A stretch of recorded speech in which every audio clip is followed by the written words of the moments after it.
Meu amigo, o mercado financeiro está realmente preocupado com o futuro econômico do Brasil. Na verdade, com um grande problema hoje para o crescimento econômico do país, de acordo aqui com o pessoal do Goldman Sachs. Pois é, para o mercado de forma geral, de acordo com esse economista dessa instituição, o problema 1, 2 e 3 do Brasil é fiscal, ou seja, a prioridade máxima e o tópico que deveria ocupar a maior parte das atenções. Parece que não tem muita gente no mundo político ligando para isso, essa é a verdade.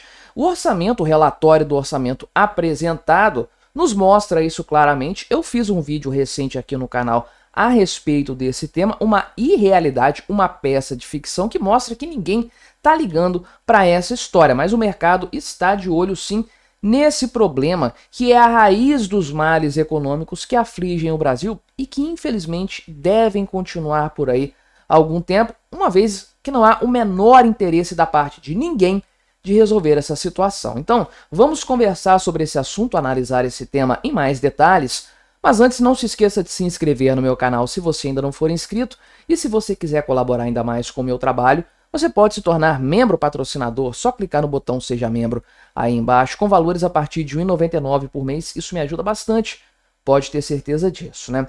Pois bem, aqui é uma opinião, claro, né? Mas é uma opinião muito embasada, porque o senhor Alberto Ramos é o economista-chefe do Goldman Sachs para a América Latina.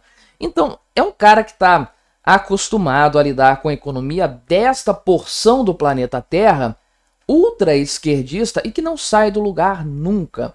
Uma região afundada em vários problemas socioeconômicos, mas que realmente tem no aspecto econômico a sua grande trava para o crescimento, para o desenvolvimento. Uma região que não sai do lugar. É impressionante e é generalizado.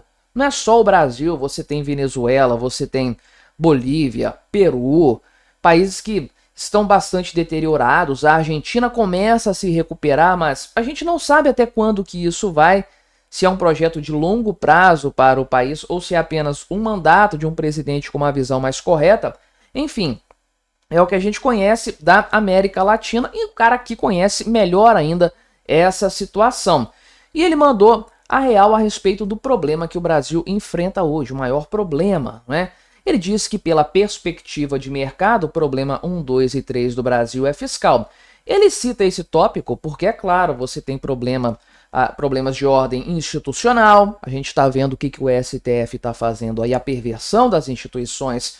Você tem problemas aqui no Brasil de ordem social, como a segurança pública, uma coisa muito importante que pesa muito na estrutura do Brasil e nas chances do país em algum momento, sabe-se lá com qual grau de fé a gente diz isso, se tornar um país sério, desenvolvido, mas do ponto de vista econômico, sob uma ótica econômica, perspectiva de mercado, como ele falou, não tem outra coisa que se dizer. Problema fiscal de fato, né? Enfim, ele está participando aqui de um evento que acontece, aonde que está acontecendo isso? Enfim, tá o pessoal da XP que está organizando, Departamento de Economia lá da Universidade de Miami, tem a participação aqui do pessoal da XP, obviamente, da Capital Investimentos, Banco Mundial, enfim, tem um monte de gente participando desse evento, dessa história aí. E aí o senhor Alberto Ramos explica essa posição dele. Ele diz aqui: países com maior dívida como o Brasil tendem a crescer menos em média e ter maior volatilidade na microeconomia.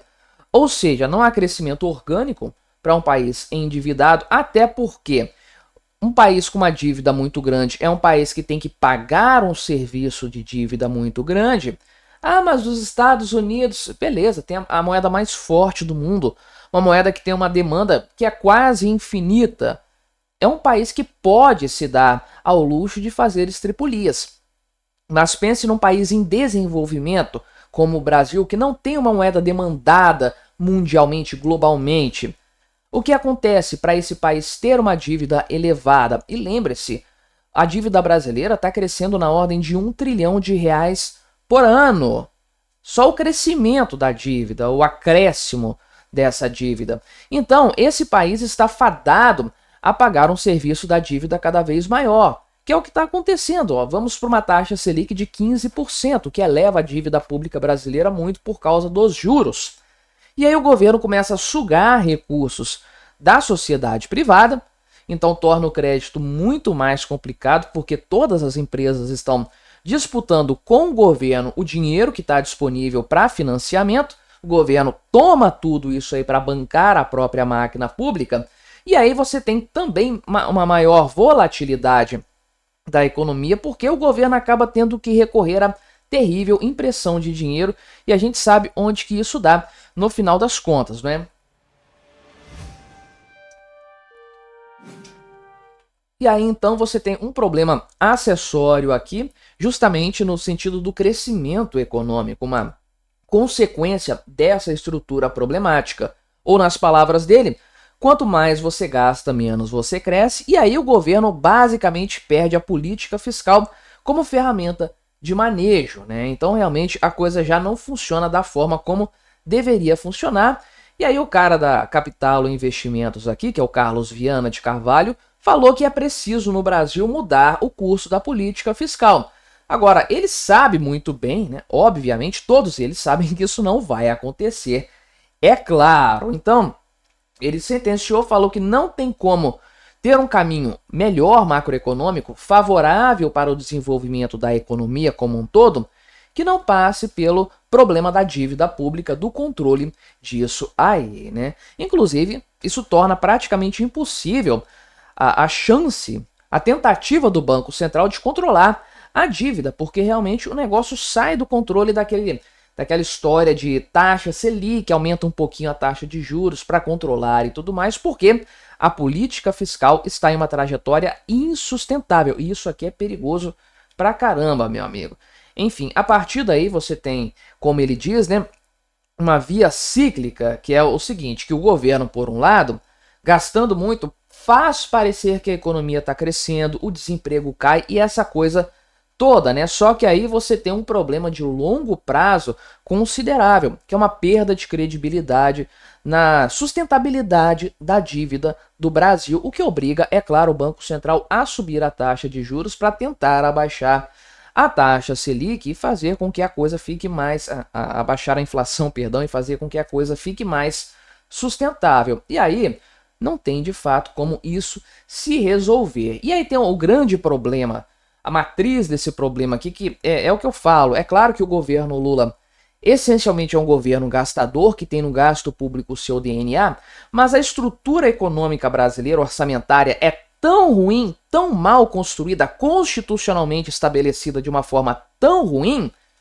que é praticamente impossível fazer milagre dentro desse cenário. Não tem como você mudar por completo e tornar a dívida mais sustentável, uma coisa mais que possa, de fato, se manter estável ou até diminuir. Uma ou outra vez isso pode acontecer com muito esforço, com muita dedicação, com privatizações, igual aconteceu lá em 2022, mas é muito raro. Tem que ter muito esforço e o resultado nem foi tão grande, foram 50 bilhões de reais de superávit primário, que não chega nem perto de pagar o serviço da dívida pública. Por quê? 10 anos atrás, você tinha 85% das despesas sendo obrigatórias dentro do orçamento.